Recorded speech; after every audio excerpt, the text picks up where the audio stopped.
Welcome to TradeSetup. Hope you had a great day today. Let's do a bit of a wrap of the ASX200 price action for the day, and we'll also take a squiz at the S&P. We'll also look at gold and oil. We'll just have a bit of a run through of those. At the ASX200 here, we can see from the open, this vertical line there, we can see the open, it spiked a bit lower just on the open, and then we pretty much headed north all day, and we've just rallied into the close. We really haven't taken any major levels. We're just really heading up into a resistance zone there. On the daily chart, we're still a little bit oversold.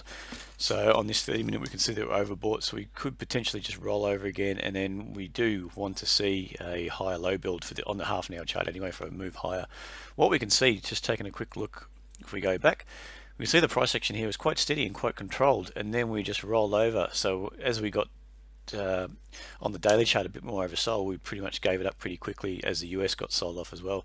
And we can see that price action there is a bit more volatile. Quite a bit of volatility has entered the market, and it's a good sign that we are down at some support levels, and we've got some buyers starting to step in as well and kicking the market higher. But really that trend is still lower, and we just have to see a bit more work from price action.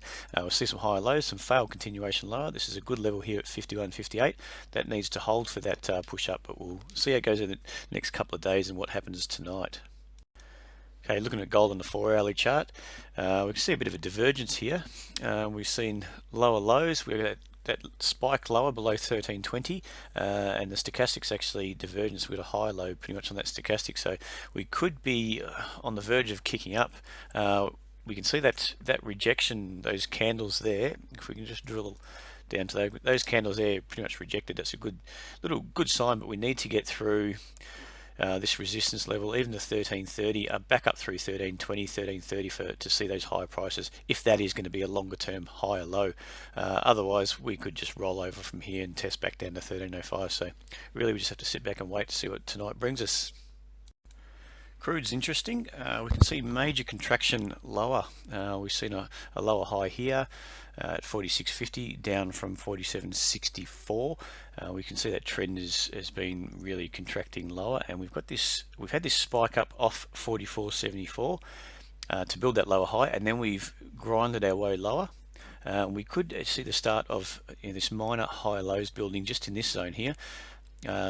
45, say, that level there, and if we can push up from here up through and break that minor downtrend from that level, 46.54, if we can push up through 45, I'd say that level is a good sign that that's level 44.74 is going to hold, and we're going to start working our way back up higher. Whether, I don't know if that would be a savage move higher, like this kind of over a couple of hours spike higher, nice and strong, or if it's just going to be nice and high highs, high lows, a nice controlled move.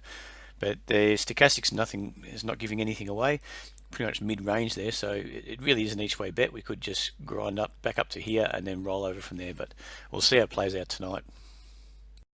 Okay, the S&P is showing some interesting structure here. We're at an important point around this 2117 mark, so we can see the market's pushed up off 1820, headed up to 2117, consolidated for a bit, retested, and then fell over Brexit down to 1995, and then we just worked our way back up. So obviously it's worked back up, and then it's just gone into that consolidation mode over the last few probably month and a half. Obviously on Friday night we had that big move down, and then rebounded Monday, and then sold off again last night. So it's been got a bit of volatility in there, but we really just want to see if that 2117 can hold. If that can hold and we just get some rejection off there, a bit more, the volatility comes out of the market, we may just see this push back up higher through 21.52, potentially up to 21.94. It's good to see that wash out of the longs though, because you really do need some longs put back on the sidelines, ready to get back into the market if they see fit.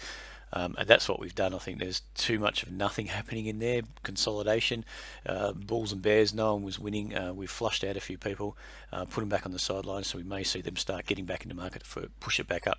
Otherwise, we'll see how that goes. If it pops back down through 21.17 and starts heading, sort of breaks that support line there, I think we're going to roll over and have a big correction, but we are in oversold levels, or coming out of oversold levels there. So we'll see how that plays out tonight and what the night brings us. Speak to you tomorrow.